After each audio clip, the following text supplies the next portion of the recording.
living from our heart, living from our core, living from our power. We all get more. We are powerful women. Hello, everyone. Welcome to the Heart Whisper Summit. I'm Sue Erda. I'm your host for this event, and I'm the publisher at Powerful You Publishing. And I'm so excited to bring you these 20 authors of ours who have written this book, Heart Whispers. They each share one chapter in the book, which is their personal transformational journey of learning to listen more fully to their heart and step into that and follow that and trust it and start living a life and designing more of a life that they absolutely love to live. I know that's part of the reason why you're here. You want to be able to listen to your own heart whispers, and these authors are sharing their journey with that, as well as other things that they know. They're very accomplished women. They're passionate healers, trainers, coaches, and they're here for you. So I get to introduce them to you today. And today, actually, Melissa Griffith is our author that we'll be speaking with. I'm going to read a brief introduction, and then we'll start talking with her. Melissa Griffiths is a certified HeartMath mentor, emotional resolution practitioner, body talk practitioner, level 2 quantum healing hypnosis therapy practitioner, and a certified clinical anxiety treatment professional. For over 25 years, Melissa lived on the hormones of stress as a business development executive, running national sales teams, working with Fortune 50 companies, and closing multi-million-dollar deals. In 2016, a freak accident left her with a severe concussion, adrenal fatigue, migraines, and depression. During her 2-year healing process, she realized that her true value was teaching others how their thoughts, feelings, and emotions affect their physical body and overall health. Melissa founded Ascension Inc. to share the tools and techniques that worked for her. And Melissa, I'm happy to welcome you today. How are you? Thank you. I'm delighted to be here. Wonderful. Me too. And so I like your topic that you have today, and I know you'll be talking more about this, Beyond the Summit, navigating a second career pivot. A lot of people think I've had one maybe, but a second career pivot, what does that mean? It is this pivot, really, which is when you find yourself in a place, you've maybe been there for 20, 30 years, doing something that just kind of ticks over, and you realize that it's not actually what your heart wisdom wants you to do. And that ultimately is what I meant by a career pivot. How do you move into a place where you're fulfilling yourself and you're still making money? Because at the end of the day, career, we want to be making money as well, but we also want to do something that is really true to ourselves. So I love the name of your company, Ascension Inc. So you're referring to this, founding Ascension Inc. as climbing your second mountain. What do you mean by that? Yeah, it really does feel like that sometimes when we've been working for some time. And I find this over and over again with my clients, people who've been very successful in their careers. They've kind of almost reached the top of whatever that mountain might look like, but they realize that there's still a long way to go and they're not quite sure what that path should be. So for me, climbing my second mountain is almost reinventing myself. It's taking everything I've known, everything I've learned, and just pivoting to bring that into a different format. So my career was very much focused on business development for professional service firms, which I loved. But after my accident, staying in that environment, I found very challenging because it is a very high stress environment, and everything that I had learned to heal myself, I wanted to bring back to people. So I realized that in order to do that, I couldn't stay in the environment as a business development executive. I kind of had to reinvent myself. And a lot of times when people do follow their heart, there is this process that they go through of reinvention.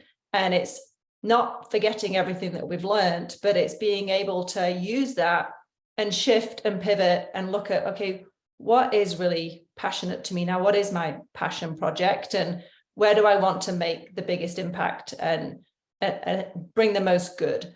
So in a sense, that's what I mean by climbing a second mountain. It feels like I reached the top, but there's still a long way to go. And now there's another one in front of me. And so I'm climbing that one too. And it's really fun.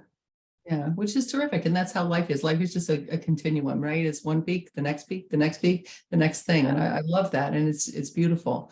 Well, so, I find so many times people kind of get into this position where they feel stuck. They kind of reach that peak, and then it's hard to make a shift because there's a kind of act of bravery that goes with that. So it does feel like a mountain, but then, like you said, when you get to the top and you've reached that summit, the view from the top of the mountain is wonderful. So. It sure is. It sure is. So you're talking about shifts and pivots, and often these come in something that many people call a midlife crisis, but you refer to it instead as a midlife chasm. What is the difference? What do you mean by that? Yeah, I mean, I feel like we have so many crises that go on in our life on a regular basis, whether it's a mini crisis or a major one like the accident I had. So for me, this is, it's like a chasm between the two peaks, if you like, being in this place where it's not a crisis, but it is a place where I want to shift from, and I want to think how I can move out, move myself up. So I like to call it more of a midlife chasm, because it can feel deep, but yet in order to go up, or to come down, we go up, to go up, we come down. I feel like through life, we have these peaks and troughs. And when we're in that place of not knowing what the future might bring and not knowing what our second mountain might be, it can feel like a chasm. And yet there's always a way out, there's always a path. And once we start that climbing again, it brings us to that other place. So I like to differentiate between the two. Midlife crisis is so used these days. This to me seemed more genuine. Yeah, I like that. That's neat. It's a good reframe, because crisis seems like high alert in a whole bunch of things, where a chasm can be, okay, there's a little break here, let's figure this out and do it. So I like that idea. Yeah, totally. Now, yeah, you talked about leaving a very, you were a high-powered executive, career top salesperson, and you left to follow this other passion. How did you just make that decision? What drove you to do that? Yeah, it's that heart whisper, right? And once you've heard it, it's very hard to ignore it. So for me, as you mentioned in my bio, I had an accident. And I tried to go back to the corporate world because that's what I did. That was my mountain at the time. And I just found it really challenging to be in that environment with everything I learned through my own healing path. And so I wanted to move to a place where I could bring everything that I had learned to people. And so being able to pivot required a lot of planning. Really, I didn't do it overnight. It took several years to get to that place. It was really understanding, what do I want to do? What am I passionate about? And then what's the path to get there? I really laid out financially, what would it look like? How do I get to a place where I can quit my very well-paying job to be able to sustain myself? So there was a path. There was doing a lot in the evenings and weekends. I would speak to people. I would even see clients initially free to start with, and then I started charging, and it was always on the weekends. So there's a piece that you give up there. I missed a lot of my kids stuff, but I knew that ultimately it would pay off because that was my passion. And then I just did all the things that have to happen to build a business. So I got a contract in place, and I laid out a program, and I had all the conversations I needed to have, and got to a point where I felt that it was viable, not just financially, but emotionally as well. And then I took the jump. And honestly, I wish I'd done it years ago, which is what people say, that once they've done it, why didn't I do it sooner? But I think there's some grace that goes with that. Obviously, it wasn't the right time. And the time I did make the move was exactly the time that I needed to. So I'm comfortable with that. But I think having the plan is key, and having the support around you is also key. I'm fortunate, I'm married. My husband is working full time as well. So just having that, knowing if it all went south, I have a little backup, I think is really helpful too. So support network is also key. Yep, absolutely. That's great. So I know that your clients, you choose to work with service providers and service professionals. So why are you doing that? Why that niche? Yeah, it's interesting. If you look at the professional service industry, it is such a big source of stress. I mean, that's an intense workload. You've got client demands 24/7. I work with a lot of lawyers, and you've got court deadlines, that there's billable hours, client needs. There's a lot that goes into just being in a professional services environment that contributes more to stress than any other profession. In fact, I think the latest stat I heard was that lawyers are 3 to 4 times more likely to suffer a serious mental health episode than the national average, which is astonishing to me. And if you look at the issues of stress, again, the latest stat I heard, I think, was 60 to 80% of all doctor visits are related to stress. And when you tie in the number of lost days through stress as well, I mean, it's phenomenal. And there's so much training out there in how to be a lawyer, how to be an accountant, how to be a good manager, but there's not really any training in how to manage stress in ourselves or how to recognize signs of mental health distress in our team. And so that's certainly an area that I really want to focus on, which is just helping people be better at their jobs by having that ability to manage the stress within themselves. Yeah, it's so interesting. I think there was a statistic, I think it said that dentists actually have the highest suicide rate, the most stressful job in the world or something. And just, I can imagine lawyers have that too. They are holding so much of their clients, future in their hands often. So that could be super stressful. So, yeah, and any job that requires like a high functioning cognitive ability, that there's going to be a level of stress because we place a lot of demands on ourselves. So I do think it's a kind of an endemic that we haven't really got our arms around yet of how we can help people better manage stress symptoms in themselves and their teams. Yeah, beautiful. So Melissa, for anybody that is out there and they might be feeling this right now, this mental health stress, really super stressed, they might even feel depressed, maybe they're anxious, maybe they just can't seem to handle things. So, and they're in a professional services business, what can they do? What's the first thing they should do to help themselves? Yeah, that's a great question. And obviously there's a lot of information out there. The way I like to work with people is I want to get them to realize how that stress is impacting the body, because anything that's happening on an emotional level, whether it's frustration, anxiety, panic, depression, all those emotions that we don't necessarily want to have with us on a regular basis, whatever's happening there is going to be manifesting in the physical body. So if somebody is under a severe amount of stress, then there's a very, very high likelihood that they're experiencing physical symptoms, whether it's heart palpitations, inability to sleep, digestion issues. These are all signs where we're under a high state of stress and it's being manifested in the physical body. So the first thing I like to do is start to recognize what are the sources of stress that somebody might be experiencing. There's usually a stressor. It could be the boss at work. Could even be the commute into work. It could even be something like the kids at home or a situation. It doesn't necessarily need to be a really big stressor like what's happening in the economy, what's happening with my financial future.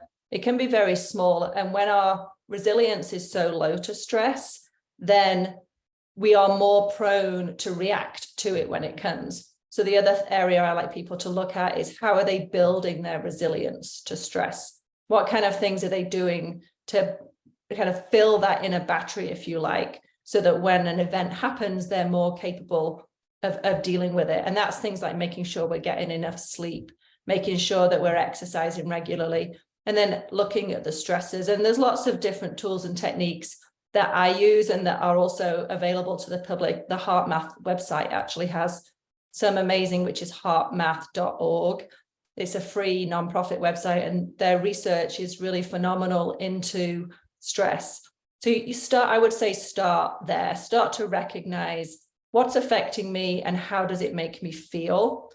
And then what can I do to build up my resilience? And obviously I'd recommend working with a professional through some of it as well, because sometimes we don't notice our blind spots and what is actually affecting us. But the number one thing I would want to say is there is help out there, and suffering in silence is not an option. We don't need to do that. There's plenty of information out there to help. Yeah, there absolutely is. And resilience is a huge thing. I know that I have 12 nieces and nephews. Many of them are in their teens and early 20s, and they seem to be having a lot of stress these days, like just more than I remember kids having, 10, 20, 30 years ago.